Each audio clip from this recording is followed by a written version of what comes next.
Fala aí, galerinha criativa e curiosa do YouTube, como você já sabe, meu nome é Lucas e vocês estão no canal Oficinando.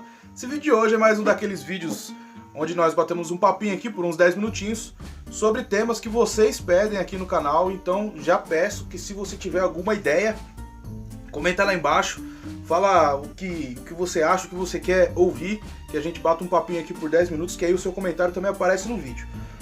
O comentário da vez de hoje é do Eduardo Alves, como vocês estão vendo aqui, e esse comentário dele vai render 2 vídeos, tá? Eu acho que dá muito pano pra manga para um vídeo só, então eu vou dividir o comentário dele em 2, como são 2 temas, e vou fazer 2 vídeos. Então assim, ele pede pra gente falar um pouquinho, né, sobre tendências de mercado para determinados tipos de facas. Isso é bem interessante, vai ser o tema que a gente vai abordar hoje. E depois ele pede para falar um pouquinho sobre meios de divulgação, basicamente onde e como vendermos nossas facas, tá? Então, como eu disse, hoje a gente vai abordar o tema, né, falando um pouquinho sobre as tendências, né, de modelos de facas. Bom, tendência é um negócio complicado a gente falar. O que quase todo cuteleiro fala é abordar a parte de churrasco e cozinha. Afinal de contas, praticamente todo mundo ou cozinha em casa ou faz um churrasquinho de vez em quando, né? É muito comum.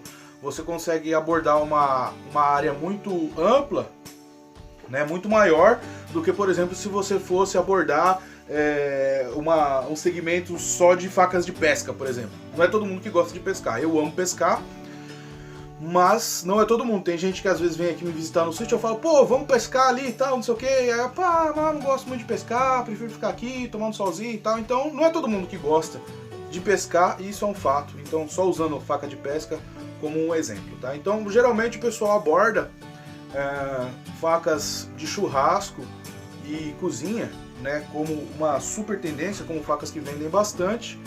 Obviamente por ser mais comum você conseguir vender esse tipo de faca, porque, como eu disse, né, muita gente cozinha e faz churrasco, é algo muito comum na vida das pessoas.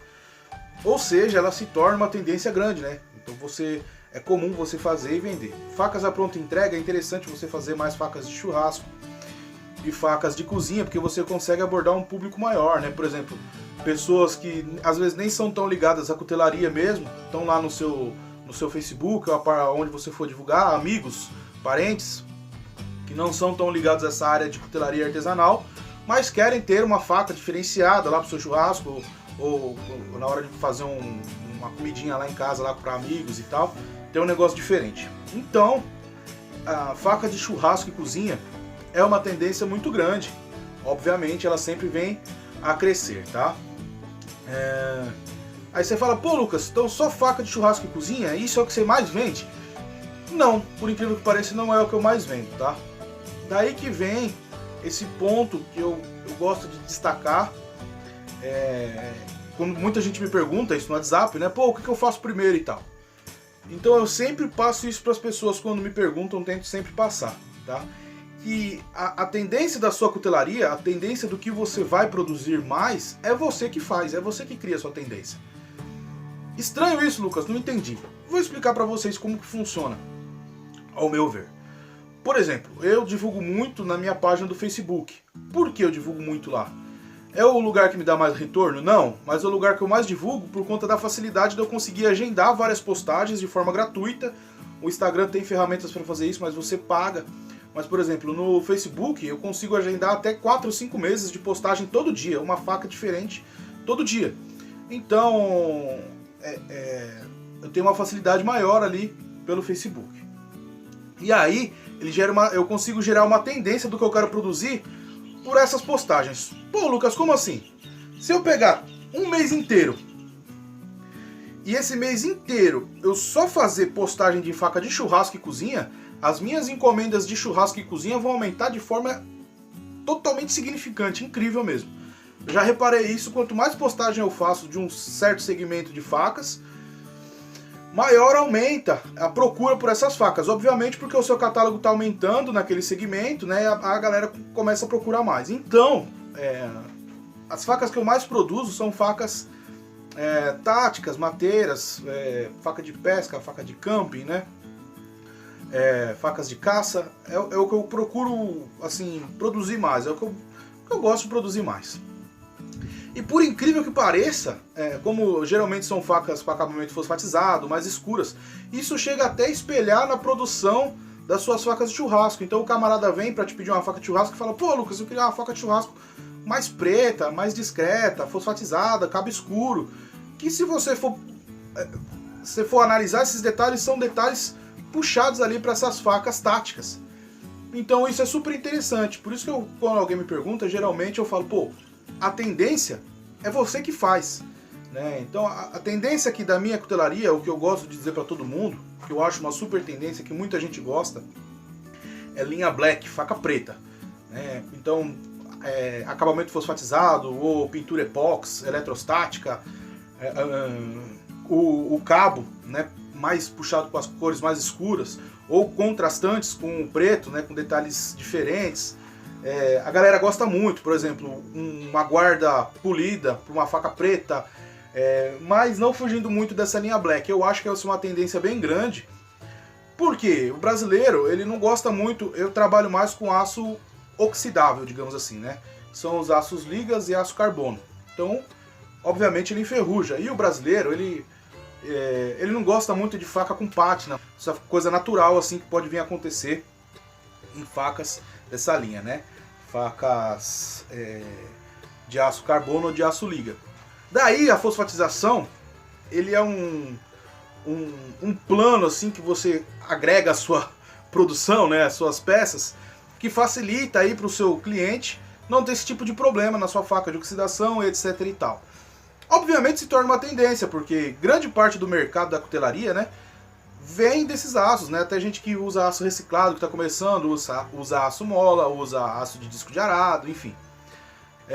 Então esse é um tipo de acabamento que eu acho uma super tendência, tá? Porque ele é um acabamento coringa.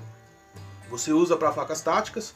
Também tem muita gente que gosta de faca de cozinha. Eu particularmente sou apaixonado. Faca de cozinha com acabamento preto, tá? Eu acho legal, porque fica uma coisa bem diferente, né? Pô, Lucas, legal, então você acha que a tendência do mercado é a gente que cria. Exatamente, tá? Se você começar a trabalhar mais em facas, eu tenho camaradas que produzem todo tipo de faca, que nem eu, mas se você olha o portfólio dele, 90% faca de bushcraft, 90% faca tática, o que não desvaloriza nada do camarada. Pelo contrário, só valoriza, porque ele faz uma peça diferente, uma peça para churrasco, mas ele é especializado naquela área. Mas ao mesmo tempo ele consegue fazer uma peça e sabe fazer uma peça voltada para outro segmento. Isso é show, tá?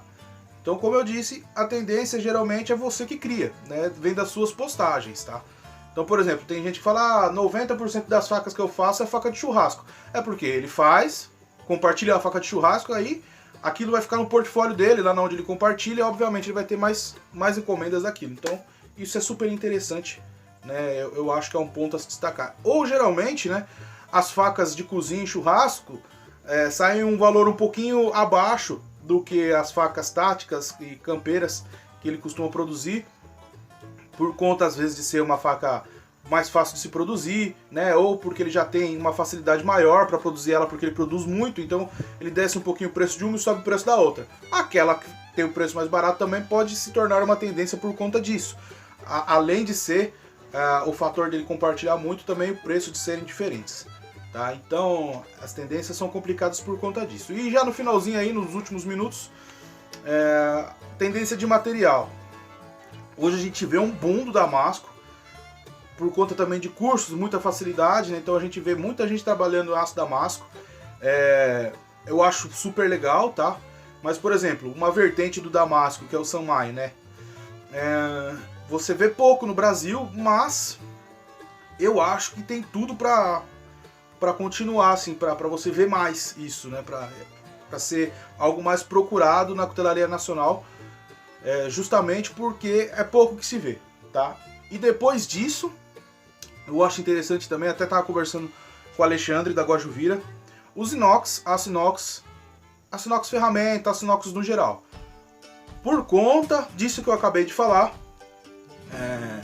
toda essa questão do brasileiro não gostar muito de ferrugem, pátina e etc e tal, e também por conta de você ter algum problema aí com relação a você ter um restaurante e for usar uma faca de aço carbono, a vigilância sanitária não autoriza. Isso também é um ponto que toca bem, mas eu acho que é mais a questão do brasileiro não se adaptar bem a essa questão de pátina, manutenção da faca, mas é uma questão de gosto mesmo, nacional, digamos assim, né? Eu sou apaixonado por aço carbono, aço liga, gosto da pátina, mas é uma questão particular minha, né? Muitos camaradas aí não gostam, tá? Então, eu acho que essas são as tendências, mas a questão do aço inox, eu acho que é uma coisa que vai demorar talvez um pouquinho mais, porque para trabalhar com aço inox, é ideal que o camarada tenha alguns aços inox que tem mais facilidade, por exemplo o 420, você tem uma facilidade um pouco maior para estar temperando eles sem ter um forno de temperatura controlada, mas 90% dos aços inox você precisa de um forno de temperatura controlada para você obter a perfeição no tratamento térmico, tá? Desde a normalização até a têmpera, enfim. Então, esses são os pontos que eu acho que vale a pena destacar com relação a tendências, tá? Então, eu acho que o principal que ele perguntou foi tendências de modelo. Então, eu já falei um pouquinho sobre isso daí, né? E falei no finalzinho um pouquinho sobre tendências de materiais que eu acho. Mas o aço carbono, o aço liga, vai sempre, ao meu ver, o pessoal gostar, porque tem muita gente que tem aquele receio do inox não ter muita retenção de fio e etc e tal. E para faca mateira, faca camping, que é o que eu mais faço aqui, ou faca tática, a galera se amarra demais, né? Por exemplo, o aço 5160, que é um aço destinado a se usar para fabricar mola, né? Então você tem uma resistência mecânica muito grande, né, a esse tipo de aço. Bom, eu acho que deu pra gente falar um pouquinho sobre tudo, espero que vocês tenham gostado desse vídeo. Peço que, por favor, curtam se gostarem, compartilhem aí pra estar ajudando no crescimento do canal e na divulgação dos vídeos, beleza, galera? Então é isso daí, fiquem com Deus, forte abraço.